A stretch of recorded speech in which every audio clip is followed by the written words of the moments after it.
सर्वे भवन्तु सुखिनः, सर्वे सन्तु निरामयाः, सर्वे भद्राणि पश्यन्तु, मा कश्चित् दुःखभाग् भवेत्। ॐ शान्तिः शान्तिः शान्तिः। Now rub your palm and put it on your face and relax and slowly open your eyes. Hari Om. आज हम चर्चा करेंगे कि योग कहाँ से शुरू हुआ। पहले एक सत्र में हम चर्चा कर चुके हैं कि योग का उद्गम जो है अनादि काल से है, उसका कोई निश्चित समय कह देना यह अनुचित होगा। वो कैसे, इसका एक प्रमाण मिलता है। सबसे पहले पिछले सत्र में बताया था, भगवान कृष्ण अर्जुन को कहते हैं अध्याय 4 में कि मैंने यह जो ज्ञान है सृष्टि के आरंभ में सूर्य को दिया था।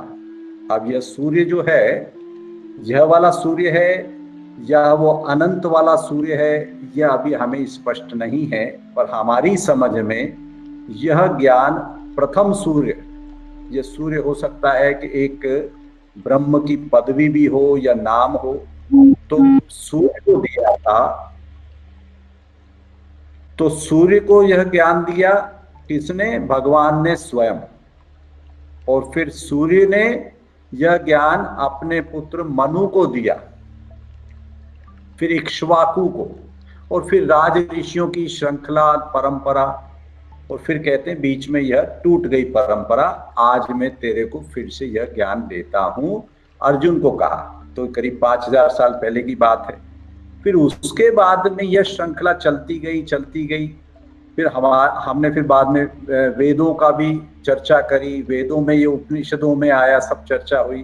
पिछले सत्र में बताया हिरण्यगर्भ से यह योग उत्पन्न हुआ, और 7 प्रकार के हिरण्यगर्भ की चर्चा हमने पिछले सत्र में करी। लेकिन थोड़ा बहुत फिर रह गया कि और इसके बारे में हम चर्चा करें कि योग की उत्पत्ति, योग का उद्गम कहाँ से हुआ। तो वहां पर ये आया कि वेद के रूप में, वाणी के रूप में हमें यह उद्गम मिला वेद में से। और वेद को क्या कहा कि सृष्टि के शुरुआत में 4 ऋषियों को, अग्नि, आदित्य, वायु और अंगिरा, इन 4 ऋषियों को परमात्मा ने ज्ञान दिया। उनकी अंतःकरण की दृष्टि से चारों वेद उत्पन्न हुए, इसलिए इनको अपौरुषेय कहा गया। किनको? वेदों।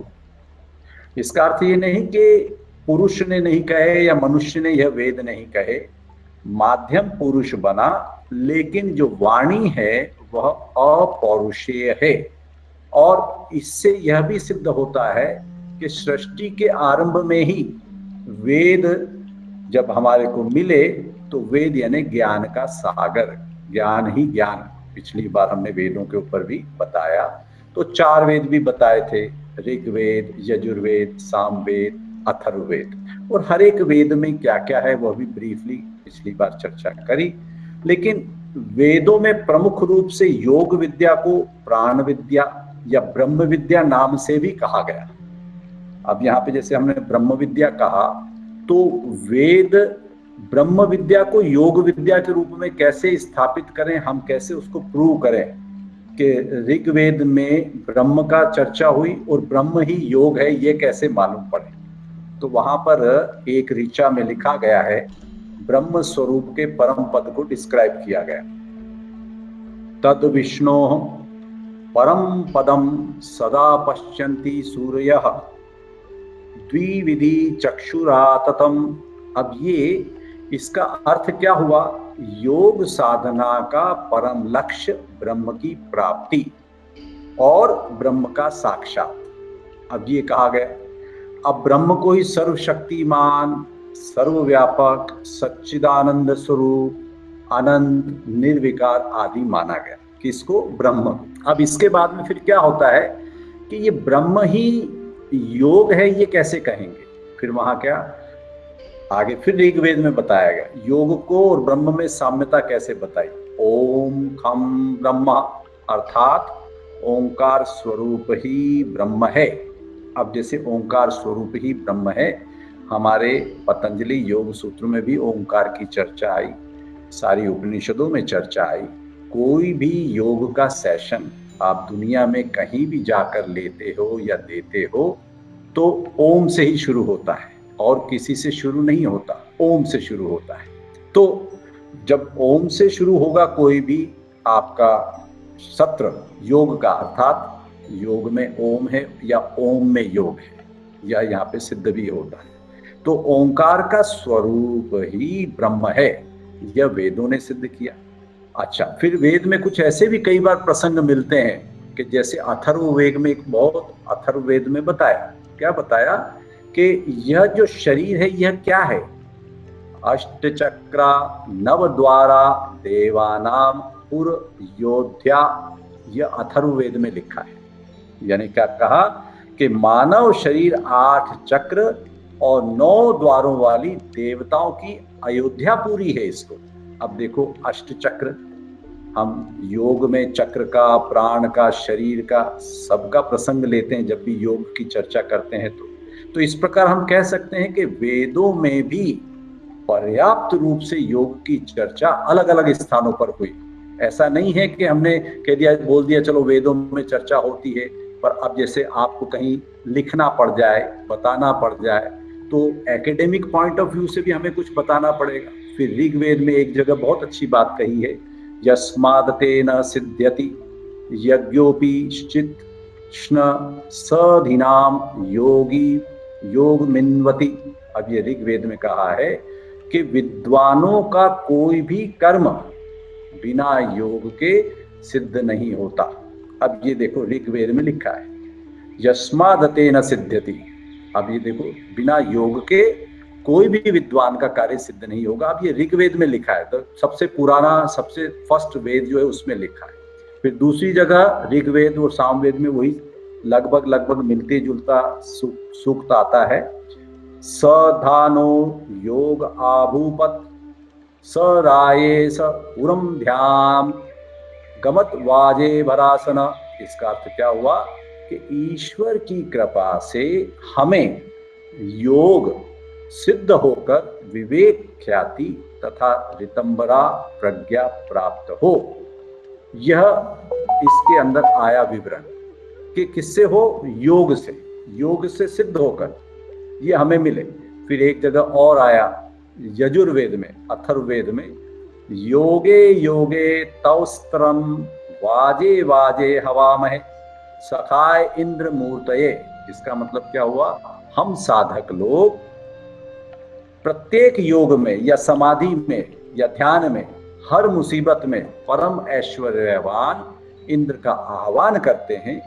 जब साधक साधना करता है और उसमें यदि विघ्न उत्पन्न हो तो उसको दूर करने के लिए हम परमेश्वर से, परमात्मा से प्रार्थना करते हैं। अब देखो, ये योग अलग अलग वेदों में भी अलग अलग डिटेल है। इस प्रकार बहुत कुछ फैला हुआ है कि जिसमें वेदों में जगह जगह विवरण आता है। अब फिर इसके बाद में दूसरा प्रश्न उठता है कि यह उपनिषद ने, अब उपनिषद कहते हैं कि बाद में जोड़े गए वेदों में अलग अलग उसके लिए मान्यताएं हैं, तो कितनी उपनिषद ऐसी हैं कि जिनमें योग का विवरण आता है?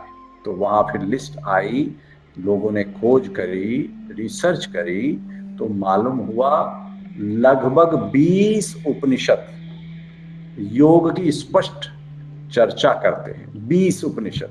अब ये 20 उपनिषद क्या कहती हैं अलग अलग?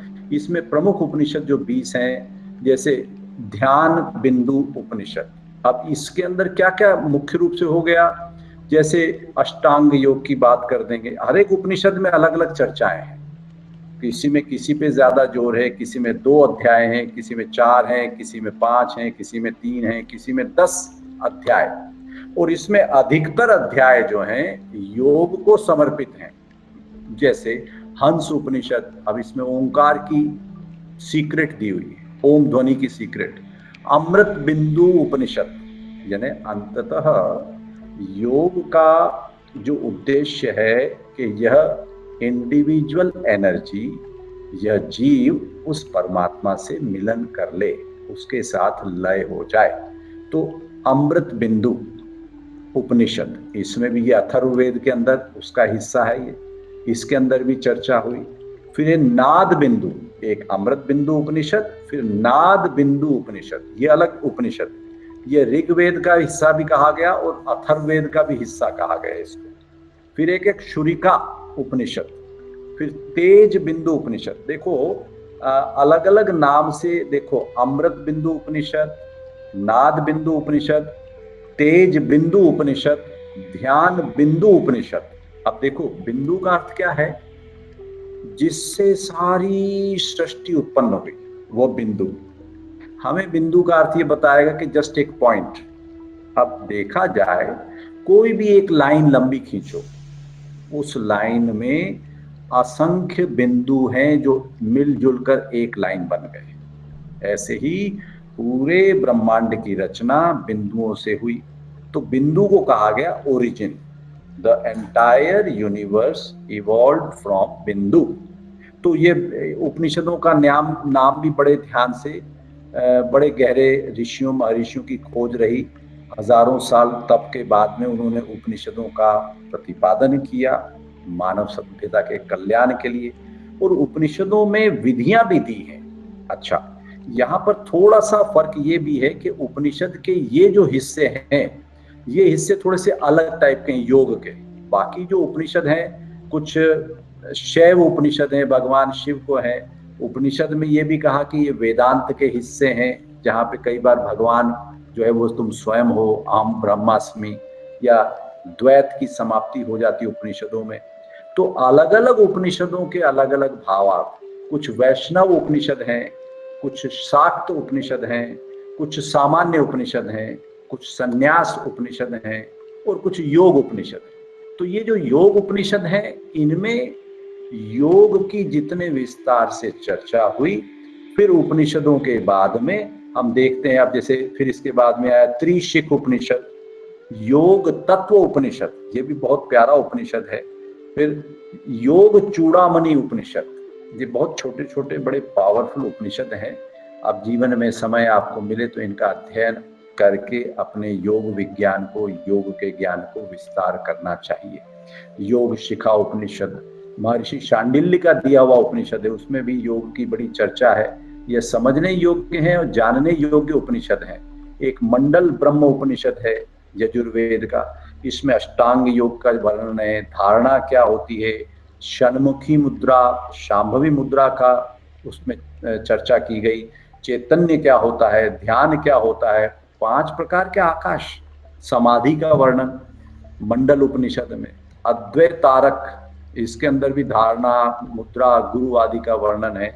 पशुपत ब्रह्म उपनिषद में हंस विद्या, तो हंस विद्या जिसको नाद अनुसंधान के कुछ शब्द कहे गए आदि शंकराचार्य ने, उसका थोड़ा सा विवरण आता है। फिर एक नाम है दर्शन उपनिषद, अष्टांग का है, विभिन्न प्रकार की वायु, प्राणवायु, नाड़ी, कुंडलिनी शक्ति, बंध, मुद्रा आदि का वर्णन आता है। तो वहां से ये योग का सारा संग्रहित होकर हमारे को मिलता है। अब यहाँ पर एक महत्वपूर्ण बात है कि जब भी हमारे पास में पाश्चात्य देशों से, विदेशों से लोग आए, तो उनको जो कुछ भी मालूम था, वेस्टर्न टीचर्स ने, योगीज ने अपने नाम छापकर उनको दे दिया कि this is given by me. For example, हम अपने ही घर की ही बात करें कि विक्रम चौधरी यहाँ से गए तो उन्होंने बहुत ज़्यादा चर्चाएं नहीं करी हमारे उपनिषदों की, हमारे वेदों की। ऐसे कैसे दीपक चोपड़ा, डॉक्टर दीपक चोपड़ा, बहुत फेमस नाम है ये वेस्टर्न वर्ल्ड में, ये हमारे भारतीय मूल के हैं। लेकिन वहां जाकर इन्होंने ट्रेडिशनल योगा की चर्चा नहीं करी। उन्होंने इसको आधुनिक योग के माध्यम से प्रमोट किया। तो उसके बाद में निश्चित बात है कि और भी जितने वेस्टर्न मास्टर्स हुए, योगी मास्टर्स हुए, बहुत सारे नाम हैं, तो उन्होंने हमारे उपनिषदों को, हमारे पास्ट को, हमारी हिस्ट्री को, हमारे उद्गम को एक प्रकार से छुपा दिया या सामने लाने में संकोच होता है। क्यों होता है? उसके पीछे उनका ध्येय कुछ और होगा, हमें नहीं पता, पर संभावना ये है कि वो मार्केटिंग का उनका कोई टेक्निक होगा, मार्केटिंग की कोई समझ होगी उनकी। अब हम तो ज्यादा कह नहीं सकते, जो कुछ भी रहा हो। तो यहाँ भावार्थ यह है कि हमारा जो ट्रेडिशनल योगा है वह अनादिकाल से, शुरू से चलते हुए, वेदों से होते हुए उपनिषद, और फिर उसके बाद में हम देखते हैं कि पतंजलि योग सूत्र, हठ योग प्रदीपिका, घेरंट संहिता, फिर हमारे जो अभी आधुनिक युग के भक्ति योग के हुए या हठ योग के हुए, चाहे वो राजा भर्तरी का दिया हुआ योग हो या उनके साथी जो है दूसरे गुरु गोरख हों, गुरु मत्स्येंद्र नाथ हों, ये अलग अलग रूप से, अलग अलग तरह से योग का प्रतिपादन हुआ, लेकिन मूल में योग वही रहा, उसकी अलग अलग ब्रांचेस का डिस्क्रिप्शन चला। अभी किसी को कोई प्रश्न हो तो पूछें, नहीं तो एक छोटा सा प्रयोग करते हैं। If anybody got any question. हाँ भाई, पूछो। गुरुजी हरिओम। हरिओम हरिओम। गुरुजी, ओम का सही उच्चारण प्लीज एक बार बताइए। देखो, इसके भीतर ये ओम का जो है, इसको कहते हैं नाद अनुसंधान। इसका शब्द आता है नाद अनुसंधान। इसके बहुत सारे वेरिएशन हैं। जैसे कई बार हम शुरुआत में यहाँ अपने आश्रम में भी कई प्रयोग करे, कई जगह आता है इसका डिस्क्रिप्शन, विदेशों में भी इसके डिस्क्रिप्शन को लेकर गए, यहाँ पर उपनिषदों में भी हमने चर्चा करी, मांडुक्य उपनिषद के अंदर भी चर्चा आई। अ, ओ, म, और फिर एक लास्ट है जो एक्सप्रेस्ड नहीं है, यानी 3 थिंग्स, अ, ओ, म। लेकिन सामान्यतः क्या होता है, सीधे ओ से शुरू करते हैं, उसमें कहते हैं अ मिल गया। अ, ओ, म यह किसी भी अल्फाबेट का, वर्णमाला का अक्षर नहीं है, चाहे वो हिंदी हो, चाहे संस्कृत हो, या कोई भी लैंग्वेज दुनिया की। Om is not the part of any language in the world. ये बड़ा क्लियर है। तो फिर ये क्या है? यह एक सिंबल है, एक पावरफुल साइन है, और इस साइन को अलग अलग ऋषियों, महर्षियों, योगियों ने इसके कई ढंग बताए कि किस प्रकार से आप ओम का उच्चारण करो। अब इसमें आपका उद्देश्य क्या है जब ओम का उच्चारण कर रहे हो? तो उसके उच्चारण में भी अलग अलग वेरिएशन है। सामान्य अवस्था में आप कहीं जाते हो तो शांति शांति शांति, ये आपने सामान्य प्रार्थना करी। इसमें अ ओ मिक्स करके ओम, यानी 60%, 70% ओ, और म जो है 30%, 40%, 20% रहा। अब मान लो कि आपको आपके थ्रोट की हीलिंग करनी है, यहाँ पर कोई इंजरी हो गई या टॉन्सिल्स हो गए या थायराइड की प्रॉब्लम है, तो इसमें ओम का जो उच्चारण है अलग होगा। आपको आपके पेट की कोई समस्या है, आपके नाभि के आसपास की कोई समस्या है, पेट के कोई विकार हैं, किडनी की कोई प्रॉब्लम है, तो इसमें ओम का उच्चारण अलग हो जाएगा। शरीर के किस हिस्से में आप अपने इस ओम को हीलिंग के लिए ले जाते हो, ये नाद अनुसंधान। अब इसके बाद में इसको 4 प्रकार की वाणी में इसका उच्चारण किया जा सकता है। उसका बहुत बड़ा विस्तार है, शायद आज के विषय में समय के अनुसार हम इस पे ज्यादा विस्तार नहीं कर पाएंगे, लेकिन ओम को 4 प्रकार की वाणी में बोला जा सकता है। एक तो जैसे हम बोल रहे हैं सामान्य अवस्था में, मुंह से बोल दिया, शरीर से बोल दिया, इस वाणी का नाम है वेखरी वाणी। तो तो पहली वाणी है ओम की, जब हमने मुंह से बोला इसको कहा वेखरी वाणी। दूसरा है मन ही मन में उच्चारण करना, तो उसको कहा है मध्यमा वाणी। और फिर तीसरी वाणी है पश्चंती वाणी, जिसमें आप देखते हो। वाणी को देखना यह कुछ अजीब सा लगता है, क्योंकि हमें बताया नहीं गया, हमें सिखाया नहीं गया, या अनुभव में नहीं रहा। तो वेखरी वाणी के बाद में मध्यमा वाणी, मध्यमा वाणी के बाद में तीसरी वाणी आती है पश्चंती। पश्चंती का अर्थ होता है देखना संस्कृत में। तो उस वाणी को देखना, ओम को देखना, ओम के उच्चारण को देखना। और चौथी वाणी है परावाणी, परमात्मा की वाणी। अब इसमें क्या होगा कि जैसे अभी मां मानसी ने प्रश्न पूछा कि इसका उच्चारण कैसे करें, तो सहज उच्चारण में ज्यादा दिमाग नहीं लगा। Simplified, start with your all the chakras, 50% और 50% ऐसे। शुरुआत हम ऐसे ही करेंगे, और धीरे धीरे 50% जो ओम है, ओ है, अ है, ओ है, उसको हम 40% कर देंगे। फिर धीरे से 30% कर देंगे, फिर 20% कर देंगे, 10%। फिर कैसे? ओम।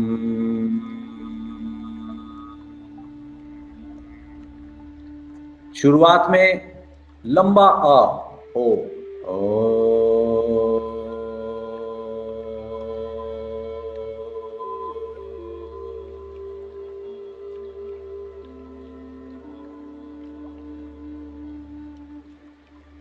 म जो है मात्र 10%, अ जो है लंबा जाएगा, ऐसे ये चेंज आएगा दोनों। ठीक है, तो हम आज ही ओम का ही थोड़ा सा प्रयोग करते हैं। अच्छा, पूछना शायद लगता है अर्चना कुछ पूछना चाहती है, बेटा पूछो। जी हरिओम गुरुजी। गुरुजी, ये आपने 4 बताया, वैखरी वाणी, मध्यमा वाणी, पश्चंती वाणी और परावाणी। इसमें गुरुजी मध्यमा वाणी का क्या, जैसे वैखरी वाणी मुख से बोलना है, मध्यमा का क्या? मन से। मध्यमा मन वाणी मन से, है ना? से।